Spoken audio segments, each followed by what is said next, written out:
Hello and welcome to this month's episode of Pro Spotlight, where we feature our tax pros, the people that keep Taxfyle running. I'm Christian Ortega, and on this episode we have Kennerty Belekis, Taxfyle Pro from Charleston. Caroline, how are you doing? I'm great. Thank you for asking. So, how did you become an accountant? I got my bachelor's degree from College of Charleston in Charleston, South Carolina. The last year of my degree, I started an internship at a local CPA firm. I learned a lot from him, the owner, and I saw the earning potential. I then went into several private accounting jobs. I learned a wide range of accounting skills, which is absolutely necessary to grasp the tax world. I was a payroll accountant for a medical office. I worked directly under a CFO. I realized I didn't enjoy working in that medical environment. I loved the coworkers more than the job or the tasks they asked me to do. Unfortunately, I wasn't being paid enough because of my student loans incurred while in college. So I looked for something with more money. During COVID, I just was stuck at home and I decided to start studying for the enrolled agent exam, which is just being an IRS enrolled agent. It's very different actually from being a CPA. CPAs are more focused on audits, preparing financials, and just basic accounting, whereas enrolled agents are more tax focused. They're held by a high ethical standard with the IRS. They follow Circular 230, and it's just more of a tax-focused type of bucket, as you would say, in the accounting world. What was it about becoming an enrolled agent that you felt was necessary to reach the point in your career that you desired? I think being an EA just took me to a different level as far as you didn't just have to apply for staff accounting jobs. And with the amount of student loans I still had, I think the enrolled agent just it wasn't at a CPA level, so to speak, but it definitely gave me a leg up in the industry for sure. And it just taught me so much. I mean, I kind of thought I knew how taxes worked, but being an EA, it just kind of gave me more. The knowledge is, power, so to speak. Made you more confident inside. How did you hear about the license, and where did you begin the steps for acquiring it? So honestly, being an EA, no one ever really talks about it. And the way I heard about it was the first CPA firm I ever worked for, local CPA firm, Andy Cook CPA, based in Edisto Beach, South Carolina. And he had an enrolled agent on his payroll, Amanda, and he told me that was just something like he couldn't value it more. I still, I keep up with him every now and then for like happy birthday and things like that, but I haven't spoken to him in a while since I've become an EA. He was just the one that told me that was something that was really beneficial for his firm, and she could handle things that he couldn't as a CPA.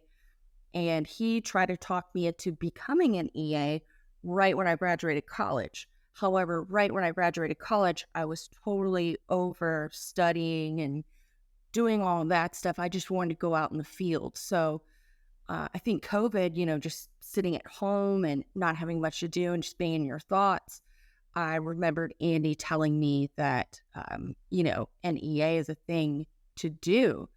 And I looked into it. I mean, it was just, as simple as going on the internet and learned that it was way cheaper than being a CPA. You have to take 3 tests, and I ordered an exam prep study course. And yeah, so honestly, I learned it from the first CPA firm I worked at, Andy Cook. He was the one that told me like this was very beneficial for his business, and he couldn't be as successful as he is without her. And she's kind of like the wizard behind the curtain. handling things. And yeah, What are the biggest benefits you've been able to enjoy from having that enrolled agent license? probably the biggest benefit is, I would say, not only like internally, it gave me confidence and self esteem with just the knowledge and knowing things more. If you have to know the rules to play the game, if you want to say it like that. And so that was probably one of the best things. The other thing is like, yeah, I felt like I had a leg up when I was looking for jobs.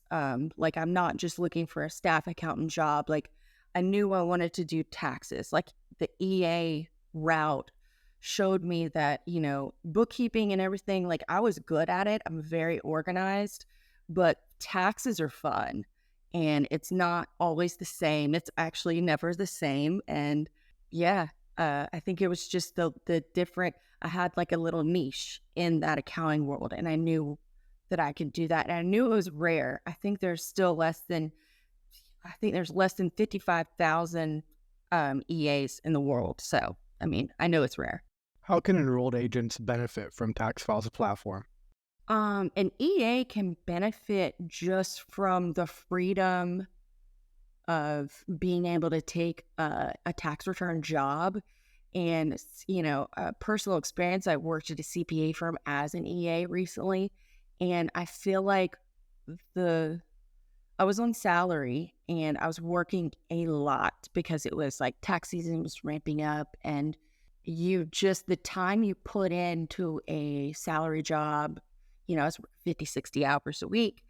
I was making better money with Taxfyle just being able to pick up a job independently and seeing the cut of the money I would make out of it, and knowing that I think without my EA, I would look at it in like a simple 1040 would probably take me hours. But now I'm an EA, it's almost second nature, a lot of things. And I can catch a lot of other things as well, just because it's ingrained in my brain. And so I can take on more jobs with Taxfyle than a CPA firm could probably assign to me, within management. It was just an easier workflow, and it was very comfortable. I don't know. I was very comfortable with it. How has Taxfile helped your career and financial goals? Taxfile, when I first started, I had no expectations. I really thought it was just going to be a side gig and I was going to also have an office job, which I did that for a little bit. But it's actually turned into something that I can see long term and full time. It's definitely my goals in life. Honestly, I love to travel. I love to travel the world. I think I've been to, counted the other day, 11 countries. And I want to go to more.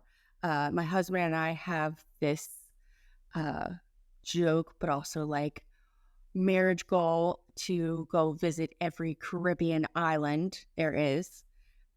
One time we went to Europe and we visited 5 countries in 10 days. Now, that's not really a vacation, but I learned a lot. I saw a lot. The world became way bigger and, it was great. It gave me a hunger for more. I wanted to travel more, but it's so expensive. And I knew that I couldn't just keep up with this love I have for traveling with a salary job. I can't even, it's hard for me to just keep up with the mortgage and my bills and my student loans, and then to just like have traveling as a hobby. It's really like an expensive thing to do, and it takes planning and organizing and a lot of other things. So Taxfyle, this year I'm happy to say I went to the Bahamas with my husband. I think it's the 4th Caribbean island we've been to, and I was worried in the beginning of the year because I didn't know if I could afford it, but Taxfyle really, I think I jumped in. This is my second year with Taxfyle, and I jumped in mid-March, and I paid for our entire vacation. I'll put it that way, easily. with the money I made at Taxfyle. And so it just shows me the potential that there is.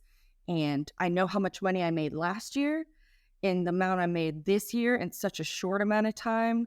I mean, I just feel like the possibilities are endless, and I'm really excited because I can actually keep up my travel goals and things like that with Taxfyle. How does the pro support team help keep you on the right path when you're completing jobs? They're great. The Taxfyle support team, if I can name drop, Kirk, AJ, Allie, Ryan, I think that's about it. They're all awesome. Megan, I think they're all awesome. I can remember this is actually last year, not this year. I was working, completing jobs, like on a roll. And then all of a sudden, like, I guess they could tell that I had no activity, like something had happened. And I think it was Kirk that reached out to me personally on my cell phone and wanted to make sure like I was okay and if something had happened. And I told him like it was a family member, I think it was my grandmother at the time, had gotten really sick. And she's, 96 years old. And so he was, if anything, the fact that he reached out like that on a personal level, and I've never met these people before, but they seemed so, I felt like I knew them, and the fact that he was so friendly and he seemed like he really genuinely seemed like he cared, like, is everything okay? And I was like, oh, yeah, everything's okay. Like, I've got a family member who's sick, and sorry if I've just kind of like ghosted you guys for a little bit. And he was like, that's okay. I just wanted to like check in and make sure like we're all good and this and that. So that was one thing I definitely remember. And I really, it was nice. Like I said, I mean, I don't know these people. I've never met them in person. I would love to maybe one day, but they seemed so warm and welcome, and like he wasn't worried that I wasn't getting work done. I feel like he was just worried like there's no activity on her profile. She's not picking up jobs. And yes, there was something going on in my personal life, but I didn't feel like I needed to tell it. I didn't want to bother anyone with it. But yeah. And then I think there were a couple maybe this year, there when you like there are certain times in Taxfyle season to where there are so many jobs and you're like, whoa, holy, I have a max amount I can only take, but I was kind of hungry. I would like more. And I had to simply reached out to AJ through a Slack message, I believe. And within an hour, like within maybe even 15 minutes, I mean, he's quick. They're so quick to respond. They're great. They're friendly. I think very soon he opened up more availability on my profile so I could take more jobs, because I had let him know like, hey, it's got me at the max of 10 jobs right now. Can I have more? And I got exactly what I asked for. I mean, it's just like there's no question, there's nothing. It was very quick. And if anything, it was like, that's awesome, because I was hungry. And if it weren't for people like him to quick respond and, unlock technical things on the website for me, then like, I mean, I'm very thankful. They're great. They're great. What do you do to stay successful as a Taxfyle Pro? I research a lot of stuff. The tax law, the code, it changes all the time. It's not the most fun reading, but, there are articles. You have to always make sure that you're going to a reputable place. Honestly, as an EA, I go to the IRS website a lot. But to stay, relevant and just stay professional in this industry, I'm also a member of the NAEA, which is a National Association of Enrolled Agents. So every month I get a nice little magazine with some articles, with some tips, tells me about new law cases that just went through that might change the law, gives us a little heads up on things that might happen, other things like that. So I'm a member of the NAEA. I read a lot on the internet. And the Slack channel, that's one thing. So the Slack message channel, you'll see somebody who's just got a weird tax return going on, and they're like, I'm not sure about this. what I read on the internet. I'm not too sure. Can I get some help? And it's amazing how many people help each other out. It's not a dog eat dog world at Taxfyle, in my opinion. It is everybody is there to help each other. And so that's another thing I've learned. I've honestly learned so much just from reading some of the Slack messages of the other professionals, the other tax pros that are just like asking questions. Should I do this? Should I do that? What kind of advice should I give them? And just to see other people helping other professionals, it's delightful. It's nice. It's great to see Taxfyle bringing a community of accounting professionals together like that to work as a team rather than dog eat dog world. It's great. Where are some of the favorite places that you've traveled to? Probably my favorite place has been Venice, Italy. Another one is Nice, France. Those two were very, they opened my eyes up a lot to just history and how small we are, in the grand scheme of things, and legacy, and just important it is to fight for what you believe in. My other favorite is probably Dominican Republic, just because the culture there was really cool. And Kirk had mentioned that you're really into F1. Any plans to travel to some of the races? Yes. So I'm a sports fan. Probably my favorite sport right now is Formula One. I also like the UFC, and but Formula One, I would love to visit a race. It is very, very expensive. Anybody who follows Formula One and has even tried to buy a ticket, it can be as expensive as a vehicle these days. So yes, that's a goal of mine. I think Formula One is just, I think they had a contract with Miami to have a race there every year. And I know that Taxfyle is based in Miami. So yes, I would love to go to a Formula One race in Miami. That's probably first choice.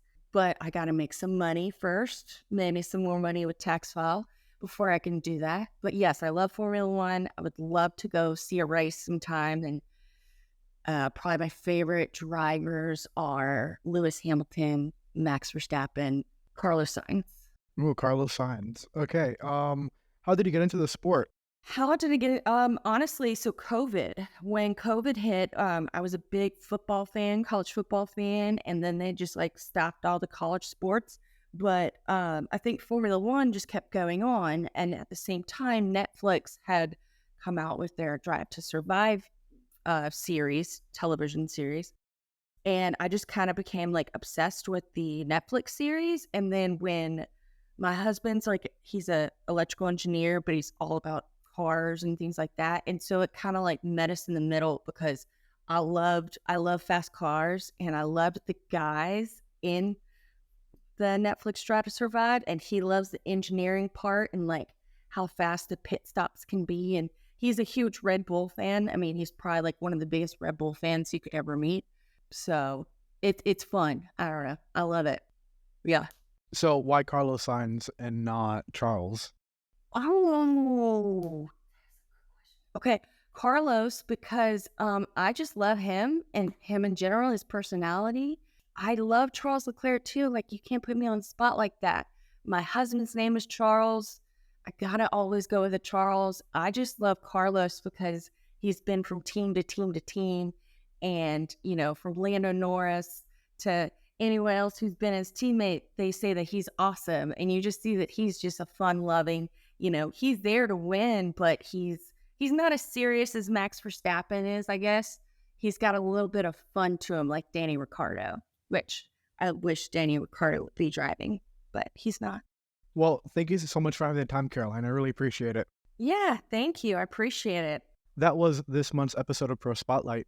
Please be sure to subscribe and follow us on social media for helpful tips, whether you run your own firm, are an accountant, or just want to know a little bit more about how to file taxes. Check out our blog at taxfyle.com.